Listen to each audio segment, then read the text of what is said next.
നമ്മുടെ അടുത്ത ടോപ്പിക്കായിട്ട് നമ്മൾ അഞ്ചാമത്തെ മൊഡ്യൂൾ സ്റ്റാർട്ട് ചെയ്യുകയാണ്. സോ നമ്മുടെ സിലബസ് അനുസരിച്ച് അഞ്ചാമത്തെ മൊഡ്യൂൾ എന്ന് പറയുന്നത് ഗ്ലോബലൈസേഷൻ ആൻഡ് ബിസിനസ് എത്തിക്സ്. ശരിക്കും ഈ അഞ്ചാമത്തെ മൊഡ്യൂൾ നമ്മൾ ഡിസ്കസ് ചെയ്യുന്നത് MNCസിനെ പറ്റിയാണ്. MNC എന്ന് പറഞ്ഞാൽ മൾട്ടിനാഷണൽ കോർപ്പറേഷൻ അല്ലെങ്കിൽ മൾട്ടിനാഷണൽ കമ്പനീസ് എന്നും പറയും. അതായത് ഒന്നിലധികം രാജ്യത്ത് ബിസിനസ് ഓപ്പറേഷൻസ് ഉള്ള വൻകിട കമ്പനികളെ വിളിക്കുന്ന പേരാണ് MNC. മൾട്ടിനാഷണൽ കോർപ്പറേഷൻസ് എന്നോ മൾട്ടിനാഷണൽ കമ്പനീസ് എന്നോ വിളിക്കാം. അപ്പോൾ അഞ്ചാമത്തെ മൊഡ്യൂളായിട്ട് നമ്മൾ ഡീൽ ചെയ്യുന്നത് MNCസിൻ്റെ ബിസിനസ് എത്തിക്സ് ആണ്. മൾട്ടിനാഷണൽ കോർപ്പറേഷനുകളുടെ ബിസിനസ് എത്തിക്സുമായിട്ട് ബന്ധപ്പെട്ടാണ് നമ്മുടെ ഈ അഞ്ചാമത്തെ മൊഡ്യൂൾ വരുന്നത്. ഓക്കെ, ഇവിടെ തന്നെ 2 യൂണിറ്റ് ഉണ്ട്. ഫസ്റ്റ് യൂണിറ്റ് എന്ന് പറയുന്നത് എത്തിക്സ് ഇൻ MNCs ആണ്. രണ്ടാമത്തെ യൂണിറ്റ് ആയിട്ട് ഇൻ്റർനാഷണൽ കോഡ് ഓഫ് കണ്ടക്ട് എന്ന് പറഞ്ഞ് വരും. ഓക്കെ, സോ ഫസ്റ്റ് യൂണിറ്റ് അതായത് ഈ ഇൻ്റർനാഷണൽ ബിസിനസ് അഥവാ മൾട്ടിനാഷണൽ കോർപ്പറേഷൻസിൻ്റെ എത്തിക്സുമായിട്ട് ബന്ധപ്പെട്ട് നമുക്ക് പ്രധാനമായിട്ടും 3 കാര്യങ്ങൾ പഠിക്കാനുണ്ട്. അതിലേറ്റവും പ്രധാനപ്പെട്ടത് എൻവയോൺമെൻറ്റൽ എത്തിക്സ് വരുന്നുണ്ട്, കമ്പ്യൂട്ടർ എത്തിക്സ് വരുന്നുണ്ട്, role of technology in development. ഇങ്ങനെ 3 ടോപ്പിക്കാണ് ഈ ഫസ്റ്റ് യൂണിറ്റ് വരുന്നത്. സോ അഞ്ചാമത്തെ മൊഡ്യൂളിൻ്റെ ഒന്നാമത്തെ യൂണിറ്റ് എന്ന് പറയുന്നത് പ്രധാനമായിട്ട് 3 കാര്യങ്ങളാണ്. എൻവയോൺമെൻറ്റൽ എത്തിക്സിനെ പറ്റി പഠിക്കുന്നുണ്ട്, computer ethics, role of technology in development. അപ്പോൾ ഈ കാര്യങ്ങളെല്ലാം തന്നെയും MNCസിൻ്റെ കേസിൽ, അതായത് ശരിക്കും MNCസിൻ്റെ കേസ് എന്ന് പറയുമ്പോൾ ഇവരെല്ലാവരും ലാർജ് ബിസിനസ് എൻ്റർപ്രൈസസ് ആണ്. അതായത് ശരിക്കും പറഞ്ഞാൽ ഇവരൊരു 10 സെൻറ്റിലൊരു ഫാക്ടറി ഒന്നും നടത്തത്തില്ല. MNCയുടെ ഓപ്പറേഷൻ എന്ന് പറയുന്നത് ഭയങ്കര വലുതാണ്. ഇവർ ഏക്കർ കണക്കിനാണ് ഇവരുടെ ഫാക്ടറി വ്യാപിച്ച് കിടക്കുന്നത്. അപ്പോൾ എൻവയോൺമെൻറ്റൽ എത്തിക്സ് എന്ന് പറഞ്ഞാൽ ഇവരുടെ ഒരു ഫാക്ടറി മര്യാദയ്ക്ക് പ്രവർത്തിച്ചില്ലെങ്കിൽ, ഏതെങ്കിലും ഒരു MNCയുടെ പ്രൊഡക്ഷൻ ഫാക്ടറിയിൽ ഏതെങ്കിലും ഒരു ഫാക്ടറി ഇവർ കൃത്യമായിട്ട് പ്രവർത്തിച്ചില്ലെങ്കിൽ ചിലപ്പോൾ ഒരു രാജ്യം മൊത്തം പൊല്യൂട്ടഡ് ആയിപ്പോവും. ഒരു രാജ്യത്തിന് മൊത്തം പൊല്യൂഷൻ ഉണ്ടാക്കാൻ പറ്റുന്ന തരത്തിലായിരിക്കും ഇവരവിടെ വലിയ ഫാക്ടറികളായിരിക്കും. സോ അതുകൊണ്ട് തന്നെ എൻവയോൺമെൻറ്റൽ എത്തിക്സ് വളരെ കൂടുതൽ പാലിക്കേണ്ടുന്നത് വലിയ കമ്പനീസാണ്. ഒരു മാസ് പ്രൊഡക്ഷൻ, ഇപ്പോൾ എക്സാമ്പിളായിട്ട് ഇപ്പം ഈ പറയുന്ന അറ്റോമിക് എനർജി ആയിട്ടോ അല്ലെങ്കിൽ ഈ പറയുന്ന വലിയ വലിയ പ്രൊഡക്ഷൻ ആയിട്ടോ മിനറൽസിൻ്റെ കാര്യത്തിൽ ഇതെല്ലാം വലിയ കമ്പനീസാണ്. ഇവരുടെ സൈഡിൽ നിന്ന് എന്തെങ്കിലും ഒരു ചെറിയ തെറ്റ് വന്നാൽ തന്നെ ടോട്ടൽ എൻവയോൺമെൻറ്റ് പൊല്യൂട്ടഡ് ആവും. സോ അതുകൊണ്ട് തന്നെ MNCയുടെ കാര്യത്തിലാണ് ഏറ്റവും കൂടുതൽ എത്തിക്സ് കൃത്യമായിട്ട് പാലിക്കേണ്ടത്. ഇപ്പോൾ ഒരു ചെറിയ ബിസിനസ് സ്ഥാപനം, ആകെ 10 സെൻറ്റേ ഉള്ളൂ. ആ 10 സെൻറ്റത്തൊരു ചെറിയ ഫാക്ടറിയിൽ ചെറിയ പൊല്യൂഷൻ വന്നാലും തെറ്റ് തന്നെയാണ്. പക്ഷേ ആ ഒരു സെൻസിൽ നമുക്ക് ഒരു 100 ഏക്കർ വ്യാപിച്ച് കിടക്കുന്ന ഫാക്ടറിയെ കാണാൻ പറ്റില്ല. കാര്യം അവിടെ നിന്ന് ഏതെങ്കിലും തരത്തിൽ പൊല്യൂഷൻ വന്നു കഴിഞ്ഞാൽ ഒരുപാട് ആളുകൾക്ക് ദോഷം ചെയ്യും. ഇപ്പോൾ ഈ ഭോപ്പാൽ ദുരന്തം എന്നൊക്കെ പറയുന്നത് ചെറുകിട സ്ഥാപനങ്ങളിൽ നിന്നുണ്ടായതല്ല. നമ്മുടെ മധ്യപ്രദേശിൽ ഭോപ്പാൽ എന്നൊരു സ്ഥലമുണ്ട്. ഓക്കെ, ആ ഭോപ്പാൽ ദുരന്തം എന്ന് പറയുന്നത് ഒരുപാട് ആളുകൾ മരിച്ചതാണ്. എന്തുകൊണ്ടെന്ന് ചോദിച്ചാൽ ആ ഒരു വൻകിട കമ്പനി കൃത്യമായിട്ട് അവരുടെ എൻവയോൺമെൻറ്റൽ എത്തിക്സ് പാലിച്ചില്ല. അവിടെ നിന്നുള്ള വിഷവാതകം ശ്വസിച്ചാണ് ആളുകൾ മരിക്കുന്നത്. ഓക്കെ, സോ ഈ മൊഡ്യൂളിൻ്റെ പ്രാധാന്യം എന്ന് പറയുന്നത് ഈ ഗ്ലോബലൈസേഷനിലൂടെ കമ്പനീസിന് ഏത് രാജ്യത്ത് വേണമെങ്കിലും ബിസിനസ് നടത്താം. അതുകൊണ്ട് തന്നെ വൻകിട ബിസിനസ്സായിട്ട് വളരുമ്പോൾ അവരുടെ ബിസിനസ് എത്തിക്സും അത്രത്തോളം ടൈറ്റ് ആയിരിക്കണം.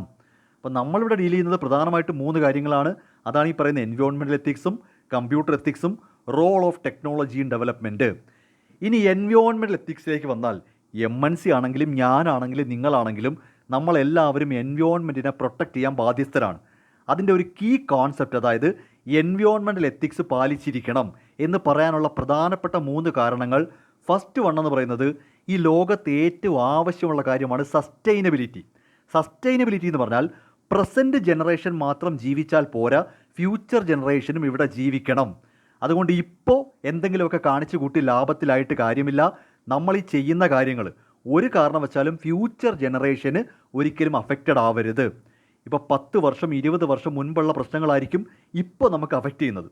എന്ന് പറയുന്ന പോലെ പ്രസൻറ്റ് ജനറേഷൻ ഇവിടെ ജീവിക്കുന്നത് മര്യാദയ്ക്കാണ്, പക്ഷേ അവർ ഫ്യൂച്ചർ ജനറേഷനിലേക്ക് ഒരിക്കലും പരിസ്ഥിതി മലിനപ്പെടുത്തരുത്. സസ്റ്റൈനബിൾ ആയിരിക്കണം. അപ്പോൾ ഒന്നാമത്തെ കോൺസെപ്റ്റ് അതാണ്. ഞാനും നിങ്ങളുമൊക്കെ ഈ ജീവിക്കുന്നിടത്ത് ഇപ്പോൾ നോക്കുമ്പോൾ പ്രശ്നങ്ങളൊന്നുമില്ല, ഇവിടെ പ്രശ്നമൊന്നുമില്ലല്ലോ, വലിയ പൊല്യൂഷനൊന്നും ഇല്ലല്ലോ. അപ്പോൾ എന്ന് കരുതി നമ്മൾ ഓരോ ദിവസവും കുറേശ്ശെ പൊല്യൂട്ട് ചെയ്താൽ ചിലപ്പോൾ 100 കൊല്ലം കഴിയുമ്പോഴായിരിക്കും കറക്റ്റ് പൊല്യൂഷൻ വരുന്നത്. എന്ന് പറയുന്ന കണക്കിപ്പം വാഹനങ്ങളുടെ എണ്ണം കൂടുമ്പോൾ ഇപ്പോൾ കൃത്യമായിട്ട് ഇലക്ട്രിക് വാഹനത്തിലോട്ട് മാറുന്നത് എന്തുകൊണ്ടാണ്? പ്രസൻറ്റ് ജനറേഷൻ ഇപ്പോഴത്തെ സിറ്റുവേഷനിൽ പെട്രോൾ വാഹനങ്ങളും ഡീസൽ വാഹനങ്ങളും വലിയ കുഴപ്പം ഉണ്ടാക്കുന്നില്ലായിരിക്കാം. പക്ഷേ ഇതിങ്ങനെ പൊയ്ക്കൊണ്ടിരുന്നു കഴിഞ്ഞാൽ ഫ്യൂച്ചർ ജനറേഷൻ ഇവിടെ ഭയങ്കര പൊല്യൂഷനാവും. അതുകൊണ്ട് നമ്മൾ ഇലക്ട്രിക് വാഹനത്തിലോട്ട് മാറുക എന്നൊരാശയമാണ്. അപ്പോൾ പ്രസൻറ്റ് എന്താണെന്നല്ല, ഫ്യൂച്ചർ ജനറേഷന് ജീവിക്കാൻ പറ്റണം. അതാണ് ഈ സസ്റ്റൈനബിലിറ്റി കൊണ്ട് ഉദ്ദേശിക്കുന്നത്. മറ്റൊരു പ്രധാനപ്പെട്ട പ്രിൻസിപ്പിൾ, ആരാണോ പൊല്യൂഷൻ ഉണ്ടാക്കുന്നത് അവർ തന്നെ അതിൻ്റെ കോസ്റ്റ് ബെയർ ചെയ്യേണ്ടി വരും. അതുകൊണ്ട് തന്നെ നമ്മൾ കൃത്യമായിട്ട് എൻവയോൺമെൻറ്റൽ എത്തിക്സ് പാലിച്ചിരിക്കണം. മറ്റൊന്ന് സ്റ്റെവാർഡ്ഷിപ്പ്. സ്റ്റെവാർഡ്ഷിപ്പ് എന്ന് പറഞ്ഞാൽ നമ്മളോട് ആരും പറഞ്ഞില്ലെങ്കിലും എൻവയോൺമെൻറ്റിനെയും നാച്ചുറൽ റിസോഴ്സസിനെയും പ്രൊട്ടക്റ്റ് ചെയ്യേണ്ടത് നമ്മുടെ ജോലിയാണ്. നമ്മൾ ഈ ഭൂമിയിൽ എല്ലാം സംരക്ഷിക്കേണ്ട ആൾക്കാരാണ്. ഇപ്പോൾ ഒരു ഇൻഡിവിജ്വലിനോടോ ഒരു ഓർഗനൈസേഷനോടോ ആരും എടുത്ത് പറഞ്ഞില്ലെങ്കിലും, ഇപ്പോൾ ഇവിടെ മാലിന്യം വലിച്ചെറിയരുത്, ഇവിടെ വേസ്റ്റ് ഡിസ്പോസ് അങ്ങനെ ഒരു ബോർഡ് ഇല്ലെന്ന് വിചാരിക്കുക. വേസ്റ്റ് ഡിസ്പോസ് ചെയ്യുന്നൊരു ബോർഡ് ഇല്ലെങ്കിലും യഥാർത്ഥത്തിൽ നമ്മൾ ആ സ്ഥലത്ത് കൊണ്ടുപോയി വേസ്റ്റ് ഇടാൻ പാടില്ല. വേസ്റ്റ് എവിടെയാണോ ഡംപ് ചെയ്യേണ്ടത് അവിടെ തന്നെ കൊണ്ടിടണം. അതാണ് ഈ സ്റ്റെവേർഡ്ഷിപ്പ് എന്ന് പറയുന്നത്. കാര്യസ്ഥൻ എന്ന് പറയുന്ന കണക്കാ നമ്മൾ നമ്മുടെ ഈ ഭൂമിയുടെ കാര്യസ്ഥനായിട്ട് നിൽക്കണം. ക്ലിയർ ആവുന്നുണ്ടോ? അപ്പോൾ ഈ പറയുന്ന റൂൾസ് ആൻഡ് റെഗുലേഷൻ ഇല്ലെങ്കിൽ പോലും, റൂൾസ് ആൻഡ് റെഗുലേഷൻ ഒന്നും ഇല്ലെങ്കിൽ പോലും നമ്മൾ നമ്മുടെ നാച്ചുറൽ റിസോഴ്സസിനെ പൊല്യൂട്ട് ചെയ്യാൻ പാടില്ല. ഇങ്ങനെ 3 കാര്യങ്ങൾ ഉള്ളത് കൊണ്ടാണ് എൻവയോൺമെൻറ്റൽ എത്തിക്സ് വളരെ പ്രധാനമായിട്ട് പറയുന്നത്. ഓക്കെ, ഇനി MNCയുടെ കേസിൽ വന്നാൽ, മൾട്ടിനാഷണൽ കമ്പനീസിൻ്റെ കേസിൽ വന്നാൽ അവർ നേരിടുന്ന ഏറ്റവും വലിയ പ്രശ്നത്തിൽ ഒന്നാണ് അവരുടെ വലിയ വലിയ ഫാക്ടറികളിൽ നിന്നുണ്ടാകുന്ന പൊല്യൂഷൻ. അവർ ഏത് രാജ്യത്താണോ പ്രവർത്തിക്കുന്നത്, അതാണ് ഹോസ്റ്റ് കൺട്രി, ഏത് രാജ്യത്താണോ പ്രവർത്തിക്കുന്നത് ആ രാജ്യത്തുള്ള വൻകിട ഫാക്ടറികൾ air pollution, water pollution, soil pollution ഉണ്ടാക്കുന്നു എന്ന ക്രിറ്റിസിസം വരാറുണ്ട്. മിക്കവാറും വലിയ കമ്പനികളെല്ലാം തന്നെയും ഈ ക്രിറ്റിസിസം ഫേസ് ചെയ്യാറുണ്ട്. കാരണം അവരുടെ പ്രൊഡക്ഷൻ അത്ര കൂടുതലാണ്, വലിയ വലിയ ഫാക്ടറീസാണ്. അപ്പോൾ അതുകൊണ്ട് തന്നെ അവർ പൊല്യൂഷൻ എന്നൊരു പ്രശ്നം അവർ നേരിടേണ്ടി വരും. മറ്റൊന്ന് റിസോഴ്സ് ഡിപ്ലീഷൻ. അവർ വൻതോതിൽ നാച്ചുറൽ റിസോഴ്സസ് യൂസ് ചെയ്യുമ്പോൾ ഈ പറഞ്ഞ കണക്ക് തന്നെ ഡിപ്ലീഷൻ എന്ന് പറഞ്ഞാൽ അത് ഇല്ലാതായിക്കൊണ്ടിരിക്കുകയാണ്. ലാർജ് സ്കെയിലിൽ അവർ നാച്ചുറൽ റിസോഴ്സസ് എക്സ്ട്രാക്ട് ചെയ്യുമ്പോൾ പിന്നീടുള്ള തലമുറയ്ക്ക് അത് ഇല്ലാതാക്കിക്കൊണ്ടിരിക്കുകയാണ് എന്നൊരു ചീത്തപ്പേരുണ്ട്. Then climate change. ഞാൻ ഈ സംസാരിക്കുന്നതൊന്നും ചെറിയ ചെറിയ കമ്പനികളെ പറ്റി അല്ല, വൻകിട കമ്പനികൾ, അതായത് ഒരു ഏരിയ മുഴുവനും നശിപ്പിക്കത്ത വണ്ണമുള്ള അത്രയും ഡെഡ്ലി ഡേഞ്ചറസ് ആയിട്ടുള്ള വർക്ക് നടക്കുന്ന കമ്പനീസുണ്ട്. അപ്പോൾ അവരെല്ലാവരും കേൾക്കുന്ന ഒരു ചീത്തപ്പേരാണ് ഈ പറയുന്ന ഇവൻ ക്ലൈമറ്റ് ചേഞ്ചിന് പോലും അവർ കാരണമാവും. ഈ ഫ്ലൂറോ കാർബൺ എന്നൊക്കെ പറയത്തില്ലേടോ എന്ന് പറഞ്ഞാൽ വലിയ കമ്പനികളിൽ നിന്നുണ്ടാകുന്ന ഒരുപാട് പ്രശ്നങ്ങളുണ്ട്. ഇപ്പോൾ ഇൻറ്റൻസീവ് ഇൻഡസ്ട്രീസൊക്കെ ഉണ്ട്. വലിയ ഇൻഡസ്ട്രീസിൽ നിന്ന് പുറത്തു വരുന്ന ഈ പുക മറ്റു കാര്യങ്ങളൊക്കെ ഉണ്ടല്ലോ, അതൊക്കെ പലപ്പോഴും നമ്മുടെ ക്ലൈമറ്റ് ചേഞ്ചിന് വരെ കാരണമാവുമെന്ന് പറയുന്നുണ്ട്. അപ്പോൾ ഇതൊക്കെയാണ് പ്രധാനമായിട്ടും MNCs നേരിടുന്ന പ്രശ്നങ്ങൾ. ഓക്കെ, ഇനി ഇത് പരിഹരിക്കാനായിട്ട്, ഇതാണ് നമ്മുടെ ടോപ്പിക്ക്, ഈ പറയുന്ന എൻവയോൺമെൻറ്റൽ പ്രശ്നങ്ങൾ പരിഹരിക്കാനായിട്ട് അവരെന്തൊക്കെ എത്തിക്കൽ പ്രാക്ടീസ് എടുക്കുന്നുണ്ട്. ഫസ്റ്റ് വൺ, ഗ്രീൻ ടെക്നോളജിയുടെ അഡോപ്ഷൻ എന്ന് പറഞ്ഞാൽ, ഇപ്പോൾ എക്സാമ്പിളായിട്ട് സോളാർ പവർ യൂസ് ചെയ്യുന്നു, വിൻഡ് പവർ യൂസ് ചെയ്യുന്നു എന്നൊക്കെ പറഞ്ഞു കഴിഞ്ഞാൽ എങ്ങനെ അവർക്ക് വേസ്റ്റ് കുറയ്ക്കാം, എങ്ങനെ അവർക്ക് എമിഷൻസ് കുറയ്ക്കാം എന്ന രീതിയിൽ ഗ്രീൻ ടെക്നോളജീസ് അഡോപ്റ്റ് ചെയ്യുക. മറ്റൊന്ന്, സസ്റ്റൈനബിൾ സപ്ലൈ ചെയിൻ എന്ന് പറഞ്ഞാൽ അവർ ഉപയോഗിക്കുന്ന റോ മെറ്റീരിയൽസ് നാച്ചുറലിന് ഹാംഫുൾ ആവാത്ത രീതിയിലുള്ള, അതായത് ബിസിനസ് യൂസ് ചെയ്യുന്ന റോ മെറ്റീരിയൽസ് നമുക്ക് സൊസൈറ്റിക്ക് യൂസ്ഫുൾ ആവുന്ന അല്ലെങ്കിൽ ഹാംഫുൾ അല്ലാത്ത രീതിയിലുള്ള റോ മെറ്റീരിയൽസ് യൂസ് ചെയ്യുക. Environmental complaints and reporting. ഓരോ രാജ്യത്തും കൃത്യമായിട്ട് കമ്പനീസ് എങ്ങനെയൊക്കെയാണ് മുന്നോട്ട് പോകേണ്ടതെന്ന് സ്റ്റാൻഡേർഡ് ഉണ്ട്. എല്ലാ രാജ്യങ്ങളും പറയുന്നുണ്ട് നിങ്ങളുടെ കമ്പനി പ്രവർത്തിക്കുമ്പോൾ ഈ രീതിയിലായിരിക്കണം മുന്നോട്ട് പോകേണ്ടത്, അത് കൃത്യമായിട്ട് പാലിക്കുക. Community engagement. നിങ്ങൾ ഏത് പ്രദേശത്താണോ ഈ ഫാക്ടറി പ്രവർത്തിപ്പിക്കുന്നത് അവിടുത്തുള്ള ആളുകളുമായിട്ടൊരു എൻഗേജ്മെൻറ്റ് വേണം. അവർക്ക് ഈ ഫാക്ടറി കൊണ്ട് ബുദ്ധിമുട്ടുണ്ടാകുന്നുണ്ടോ എന്ന രീതിയിൽ കമ്മ്യൂണിറ്റി എൻഗേജ്മെൻറ്റ്. ഇപ്പോൾ ഫാമേഴ്സുമായിട്ട് ബന്ധപ്പെട്ടാണ് ഇവർ പ്രവർത്തിക്കുന്നതെന്നുണ്ടെങ്കിൽ ഈ പറഞ്ഞ ഫാമേഴ്സിനോട് കൃത്യമായിട്ട് പറയാം ഈ കെമിക്കൽ നമുക്ക് യൂസ്ഫുൾ ആകുമോ. അപ്പോൾ ഈ പറയുന്ന ലോക്കൽ ആളുകളുമായിട്ട്, ആ ഫാക്ടറിയുമായിട്ട് ബന്ധപ്പെട്ട് കിടക്കുന്ന ലോക്കൽ ആളുകളുമായിട്ട് ഒരു ചർച്ചയോ അല്ലെങ്കിൽ അവരുമായിട്ടുള്ള എൻഗേജ്മെൻറ്റ് വഴി വേണമെങ്കിലും ഈ പറയുന്ന കമ്പനിക്ക് നന്നായിട്ട് മുന്നോട്ട് പോകാൻ പറ്റും. ഓക്കെ, ദെൻ അടുത്തൊരു പ്രശ്നം എന്ന് പറയുന്നത് കമ്പ്യൂട്ടർ എത്തിക്സ് ആണ്. ഈ പറഞ്ഞ എൻവയോൺമെൻറ്റൽ എത്തിക്സ് എന്ന് പറയുന്നത് പോലെ തന്നെ ഇന്ന് ഏറ്റവും പ്രധാനപ്പെട്ട ഒരു കാര്യമാണ് ഈ ഡിജിറ്റൽ എത്തിക്സ്. കമ്പ്യൂട്ടർ എത്തിക്സ് എന്ന് വെച്ചാൽ മറ്റൊന്നുമല്ല, ഈ സൈബർ സെക്യൂരിറ്റി, ഡേറ്റ പ്രൈവസി എന്നൊക്കെ പറയില്ലേ, ഇന്നത്തെ ഏറ്റവും വലിയ പ്രശ്നമാണ് ഈ സൈബർ അറ്റാക്ക് എന്ന് പറയുന്നത്. ഇപ്പോൾ മൾട്ടിനാഷണൽ കമ്പനീസ് എന്ന് പറയുമ്പോൾ ഗൂഗിൾ പോലെ, ഫേസ്ബുക്ക് പോലെ, മൈക്രോസോഫ്റ്റ്, വലിയ ടെക് കമ്പനീസ് ഉണ്ട്. അപ്പോൾ ടെക് കമ്പനീസാണ് കൂടുതലും ഈ പറയുന്ന കമ്പ്യൂട്ടർ എത്തിക്സ് പാലിക്കേണ്ടത്. ഇപ്പോൾ വൻകിട കമ്പനീസിനെ സംബന്ധിച്ച് ഇവരുടെ ഒരുപാട് പ്രശ്നങ്ങളുണ്ട്. കാര്യം ഇപ്പോൾ ഫേസ്ബുക്ക് എന്ന് പറയുന്നൊരു കമ്പനി അവർ കമ്പ്യൂട്ടർ എത്തിക്സ് പാലിച്ചില്ല എന്നുണ്ടെങ്കിൽ നമ്മുടെ ഡേറ്റയൊക്കെ എടുത്ത് വല്ലവർക്കും കൊടുത്തു കളയും. അങ്ങനെയൊന്നും അവർ ചെയ്യത്തില്ല. ഇപ്പോൾ നമ്മൾ ഇൻസ്റ്റാഗ്രാമിലും ഫേസ്ബുക്കിലും വാട്സാപ്പിലും എന്തെല്ലാം കാര്യങ്ങൾ ഡീൽ ചെയ്യുന്നുണ്ട്, ഇതെല്ലാം അവരവരുടെ പ്രൈവറ്റ് പർപ്പസിന് എടുക്കാൻ പാടില്ല. അവർ നമുക്ക് തരുന്ന കൃത്യമായിട്ടുള്ള ഒരു സെക്യൂരിറ്റി ഉണ്ട്, ഒരു പ്രൈവസി ഉണ്ട്, അത് കൃത്യമായിട്ട് പാലിച്ചിരിക്കണമെന്നാണ് പറയുന്നത്. ഓക്കെ, അതിലേറ്റവും പ്രധാനപ്പെട്ടതെന്ന് പറയുന്നത് എത്തിക്സ് ഉണ്ടാവണം. അതായത് കമ്പ്യൂട്ടർ എത്തിക്സ് ഉണ്ടാവേണ്ട കാര്യം, ഒന്ന്, റെസ്പെക്ട് ഫോർ പ്രൈവസി. നമ്മുടെ പേഴ്സണൽ ഇൻഫർമേഷൻ എപ്പോഴും കോൺഫിഡൻഷ്യൽ ആയിട്ട് തന്നെ വെച്ചിരിക്കണം. Then accountability. നമ്മുടെ ഇൻഫർമേഷൻസ് ഹോൾഡ് ചെയ്യുന്ന ഓർഗനൈസേഷൻസിന് അതിൻ്റെ പുറത്തൊരു ഉത്തരവാദിത്വം ഉണ്ട്. ഇപ്പോൾ നമ്മൾ ഫേസ്ബുക്കിൽ നമ്മുടെ എന്തെല്ലാം കാര്യങ്ങൾ പോസ്റ്റ് ചെയ്തിട്ടുണ്ട്, നമ്മൾ ഈ വാട്സാപ്പ് വഴി എന്തെല്ലാം കാര്യങ്ങൾ മിണ്ടുന്നുണ്ട്, ഇൻസ്റ്റാഗ്രാമിൽ എന്തെല്ലാം പോസ്റ്റ് ചെയ്യുന്നു. ഇതൊന്നും അവരെടുത്ത് അവർ മറ്റൊരാൾക്ക് കൊടുക്കുകയോ അല്ലെങ്കിൽ നമ്മളിപ്പോൾ ആക്സസ് ഡിനൈ ചെയ്തെങ്കിൽ, ഇപ്പോൾ എക്സാമ്പിൾ നമ്മൾ ലോക്ക് ചെയ്തിട്ടിരിക്കുകയാണ്, അങ്ങനെ ആണെന്നുണ്ടെങ്കിൽ ഇപ്പോൾ ഫ്രണ്ട് റിക്വസ്റ്റ് അക്സെപ്റ്റ് ചെയ്താലേ ഫോട്ടോ കാണാൻ പറ്റൂ എന്നൊക്കെ വിശ്വസിച്ചാണ് നമ്മൾ ഡീൽ ചെയ്യുന്നത്. അതിനകത്ത് യാതൊരു തരത്തിലുള്ള മാറ്റവും ഉണ്ടാവരുത്. ദെൻ ട്രാൻസ്പെറൻസി എന്ന് ഉദ്ദേശിക്കുന്നത് ഈ പറയുന്ന ടെക് കമ്പനീസ് കൃത്യമായിട്ട് അവരുടെ റൂൾസ് ആൻഡ് റെഗുലേഷൻസ് നേരത്തെ പറയണം.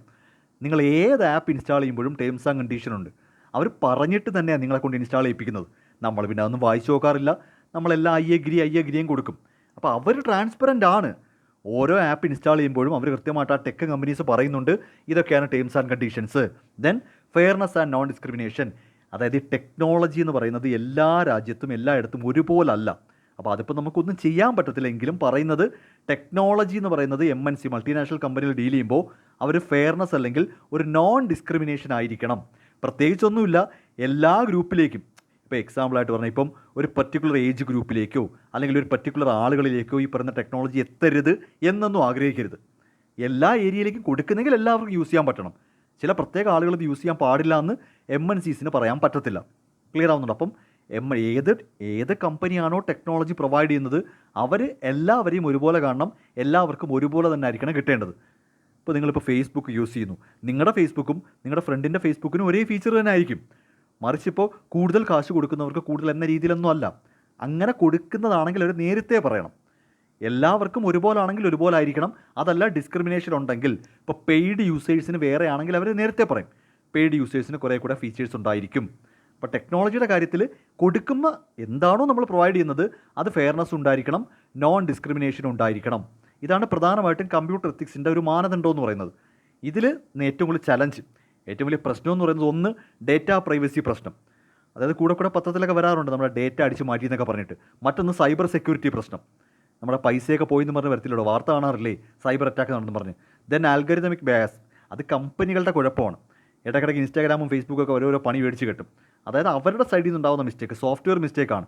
ദെൻ ഡിജിറ്റൽ ഡിവൈഡ് എന്ന് ഉദ്ദേശിക്കുന്നത് ഈ നേരത്തെ പറഞ്ഞ പോലെയാണ്, ചില ആളുകൾക്ക് അഫോർഡബിൾ ആയിരിക്കത്തില്ല. അതായത് ഇപ്പോൾ ഈ കൊടുക്കുന്ന സംഭവങ്ങൾ നമ്മൾ ഈ പറയുന്ന മൈക്രോസോഫ്റ്റോ ഗൂഗിളോ ഒക്കെ എന്തെങ്കിലുമൊക്കെ ലോഞ്ച് ചെയ്യുന്ന സമയത്ത് അത് എല്ലാവർക്കും ഒരുപോലെ, അതായത് അൺഈക്വൽ ആക്സസ് അല്ല, ഈക്വൽ ആക്സസ് കിട്ടും എന്ന കാര്യം ഉറപ്പ് വരുത്തണം. അങ്ങനെ ഉറപ്പ് വരുന്നില്ലെങ്കിൽ അതൊക്കെ പ്രശ്നങ്ങളാണ്. ഇപ്പോൾ നമ്മുടെ ഈ ഒരു മോഡേൺ ടെക്നോളജി അനുസരിച്ച് മോഡേൺ വേൾഡിൽ നമ്മൾ ഏറ്റവും കൂടുതൽ പ്രശ്നം ഒന്ന് ഡേറ്റ പ്രൈവസി ഒരു പ്രശ്നമാണ്, സൈബർ സെക്യൂരിറ്റി പ്രശ്നങ്ങളുണ്ട്, കമ്പനിയുടെ സോഫ്റ്റ്വെയറിൻ്റെ സൈഡിൽ നിന്ന് പ്രശ്നം ഉണ്ടാവാം. ഓരോരുത്തർക്കും ഓരോ ഡിജിറ്റൽ റിസോഴ്സസ് ഒരുപോലെ കിട്ടുന്നില്ല എന്നുണ്ടെങ്കിൽ, എല്ലാവർക്കും ഒരുപോലെ കിട്ടുന്നില്ല, എന്തെങ്കിലും പ്രശ്നങ്ങളുണ്ടെന്നുണ്ടെങ്കിൽ അതും ഒരു ബുദ്ധിമുട്ടായിട്ട് വരും. ഓക്കെ, ഇതൊക്കെ പരിഹരിക്കാനായിട്ടാണ് എന്ത് കണ്ടുപിടിച്ച് വെച്ചിരിക്കുന്നത്? ഒന്ന്, ഡേറ്റ പോളിസി ഉണ്ട്. ഡേറ്റ പോളിസി എന്ന് പറഞ്ഞാൽ നമ്മൾ ഉപയോഗിക്കുന്ന നമ്മുടെ ഡേറ്റ എന്ന് പറയുന്നത് യൂസർ പ്രൈവസി ഉറപ്പ് വരുത്തിയിട്ടുണ്ട്. കൃത്യമായിട്ട് നമ്മുടെ ഡേറ്റ മറ്റൊന്നിനും ഉപയോഗിക്കത്തില്ല. പിന്നെ AI ഡെവലപ്പ് ചെയ്യുമ്പോൾ വളരെ എത്തിക്കലായിട്ടാണ്. നിങ്ങൾ ഈ ChatGPT എന്ന് കേട്ടിട്ടുണ്ടല്ലോ, ChatGPT ഇങ്ങനെ AI ടൂളുകൾ കൊണ്ടുവന്നിട്ടുണ്ടെങ്കിൽ പോലും നമുക്കൊരിക്കലും ഒരു മോശം കാര്യത്തിന് വേണ്ടി അത് ഉപയോഗിക്കാൻ പറ്റത്തില്ല. എങ്ങനെ ഒരു ബാങ്ക് കൊള്ളയടിക്കാം എന്നൊക്കെ നിങ്ങൾ ചോദിച്ചു കഴിഞ്ഞാൽ അവർ നിങ്ങളെ ഉപദേശിക്കത്തേ ഉള്ളൂ. അനിയാ അങ്ങനെ ചെയ്യരുത് കേട്ടോ, അത് തെറ്റാണ്, അങ്ങനെയൊന്നും പറയാൻ പറ്റത്തില്ല. അപ്പോൾ മോശം കാര്യങ്ങൾക്ക് വേണ്ടി ഇപ്പോഴും AI യൂസ് ചെയ്യാനൊന്നും പറ്റത്തില്ല. അത് എത്തിക്കലാണ്. എത്തിക്കൽ AI ആണ് ഇപ്പോൾ ഡെവലപ്പ് ചെയ്ത് വെച്ചിരിക്കുന്നതെല്ലാം. ദെൻ സൈബർ സെക്യൂരിറ്റി മെഷേഴ്സ് കൂട്ടുക, ഡിജിറ്റൽ ഇൻക്ലൂഷൻ കൂട്ടുക. നേരത്തെ പറഞ്ഞ പോലെ എല്ലാവർക്കും ടെക്നോളജി കിട്ടുന്നത് പോലെ കാര്യങ്ങൾ മുന്നോട്ട് കൊണ്ടുപോവുക. ഇതാണ് ഏറ്റവും പ്രധാനപ്പെട്ട കാര്യം എന്ന് പറയുന്നത്. Okay, then technology, role of technology in development. ഇന്ന് നമ്മുടെ ലോകത്തുള്ള ഡെവലപ്മെൻറ്റിൻ്റെ 90% ടെക്നോളജി പരമായ ഡെവലപ്മെൻറ്റാണ്. ഞങ്ങൾ ഹൈലി ടെക്നോളജി ഡ്രിവൺ ആയ ലോകമാണ്. ഓക്കെ, അപ്പോൾ അതുകൊണ്ട് തന്നെ ഏത് മേഖലയിൽ നിന്ന് ഡെവലപ്പായി എന്ന് പറഞ്ഞാലും അതിൻ്റെ പ്രധാന റീസൺ എന്ന് പറയുന്നത് ടെക്നോളജി ഡെവലപ്മെൻ്റ് ആണ്. അപ്പോൾ ഏതൊക്കെ മേഖലയെന്ന് വെച്ച് കഴിഞ്ഞാൽ ഇപ്പോൾ ഹെൽത്ത് കെയർ ടെക്നോളജി ഡെവലപ്പായിട്ടുണ്ട്. ദെൻ എഡ്യൂക്കേഷൻ, ഗ്രീൻ ടെക്നോളജി ഉദ്ദേശിക്കുന്നത് ഈ സസ്റ്റൈനബിൾ അഗ്രികൾച്ചറൊക്കെ ഉണ്ടല്ലോ. ഇപ്പോൾ നമ്മൾ നോക്കുമ്പോൾ കൃഷിയും ടെക്നോളജിയായിട്ട് എന്ത് ബന്ധമെന്ന് വെച്ചാൽ നമ്മുടെ രാജ്യത്തായാലും ലോകത്തായാലും പല സാറ്റലൈറ്റും ലോഞ്ച് ചെയ്തിരിക്കുന്നത് കൃഷിയായിട്ട് ബന്ധപ്പെട്ട കാര്യങ്ങൾ ശരിയാക്കാനാണ്. ഓരോ കാലാവസ്ഥാ വ്യതിയാനങ്ങൾക്കനുസരിച്ച് ഏത് വിളകൾ എപ്പോൾ കൃഷി ചെയ്യണമെന്നൊക്കെ തീരുമാനിക്കുന്ന സാറ്റലൈറ്റ് വഴിയാണ്. നിങ്ങൾക്ക് അറിയാത്തൊരു കാര്യം, സാറ്റലൈറ്റുകൾ പലതും വിക്ഷേപിച്ചിരിക്കുന്നത് നമ്മുടെ കൃഷി സംബന്ധമായ കാര്യങ്ങൾക്കാണ്. അപ്പോൾ ഈ പറയുന്ന ടെക്നോളജി എല്ലാം തന്നെയും ഹെൽത്തിലും എഡ്യൂക്കേഷനിലും ഈ പറയുന്ന അഗ്രികൾച്ചറിലും ഇൻഡസ്ട്രിയിലും എല്ലാം ആപ്ലിക്കബിളാണ്. ഓക്കെ, സോ അതുകൊണ്ട് തന്നെ നമ്മളെ സംബന്ധിച്ച് എന്താണ് കൺസിഡറേഷൻ എന്ന് വെച്ചാൽ എക്വിറ്റി ആൻഡ് ഇൻക്ലൂസിവിറ്റി. ഞാൻ ഓൾറെഡി പറഞ്ഞു, എല്ലാവരിലേക്കും ടെക്നോളജി എത്തുന്നു എന്നതാണ് എത്തിക്സ്. ടെക്നോളജി ഉണ്ടെങ്കിൽ എല്ലാവരിലേക്കും എത്താൻ മാക്സിമം നോക്കുക.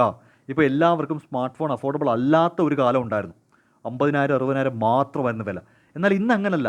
ഇന്ന് ലോ ഇൻകം ഗ്രൂപ്പിനും സ്മാർട്ട് ഫോണും ഡിജിറ്റൽ ടെക്നോളജി എല്ലാം ഉപയോഗിക്കാൻ പറ്റും. കാര്യം ഇന്ന് 5,000-നും 6,000-നും വരെ ടെക്നോളജി ഡ്രിവൺ ആയിട്ടുള്ള സ്മാർട്ട് ഫോൺ ഉണ്ട് എന്നതാണ് MNC നടപ്പിലാക്കുന്ന എത്തിക്സ്.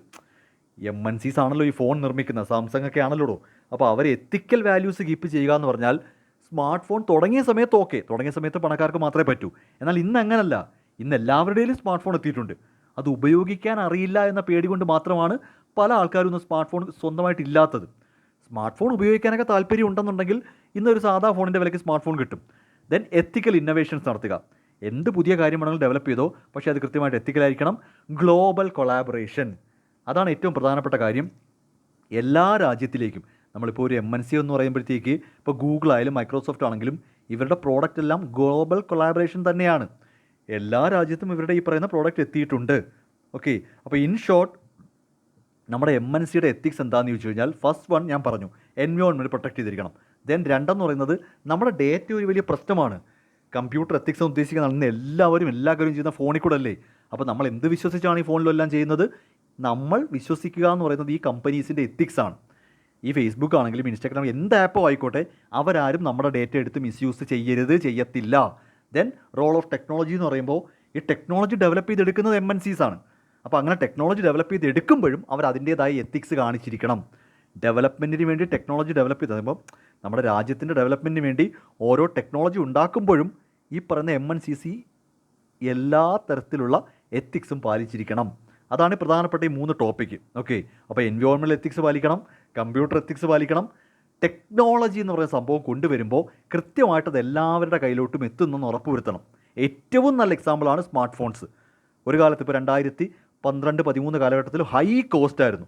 സ്മാർട്ട് ഫോൺ എല്ലാവർക്കും അഫോർഡബിൾ അല്ലായിരുന്നു. അതുകൊണ്ട് തന്നെ പിന്നീട് പതുക്കെ അവരെന്ത് ചെയ്തു?